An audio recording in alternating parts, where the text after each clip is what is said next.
আল্লাহ তাআলা বলেছেন আত্মহত্যা করবা না, হারাম। যে ব্যক্তি আত্মহত্যা করে তার জানাজা কোন আলেম তার জানাজা পড়াবে না। সামান্য সলিমুদ্দিন কসিমুদ্দিন জাতীয় কয়েকজন লোক যাবে, আর একটা মুয়াজ্জিন জানাজা পড়ায় কবরে ধুয়ে দেবে। বড় জানাজা হবে না, বড় আলেম জানাজা পড়াবে না, যেহেতু সে জাহান্নামে যাবে। আত্মহত্যাকারী কোথায় যাবে?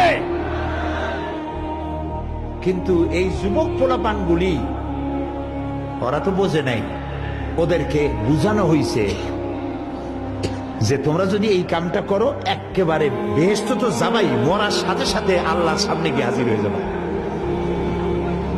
আপনারা ক্যারাম বোর্ড খেলা নিশ্চয়ই দেখেছেন অনেকে।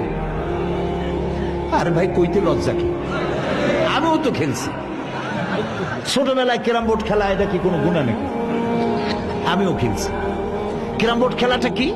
বোর্ডের উপরে কতগুলি এরকমের গুটি থাকে, একটা থাকে লাল, ঠিক না? এখন বোর্ডের উপরে এই গুটিটা আমি মারতেছি, সামনে আর একটা গুটি, কিন্তু সামনের গুটিটা আমার মূল টার্গেট না। এই গুটিকে ওটাকে হিট করবে, সে ধাক্কা খাইয়া মারবে লালটাকে, লালটা পড়ে যাবে পকেটে। কিন্তু যে লালটা পকেটে পড়লো ওই বেচারা জানলো না যে আসলে মূল ধাক্কাটা কে মারছিল। কাজে এই যে যুবক পোলাপানগুলি ইসলামের জন্য জীবন দিতে, জীবন দেওয়া সহজ ব্যাপার না।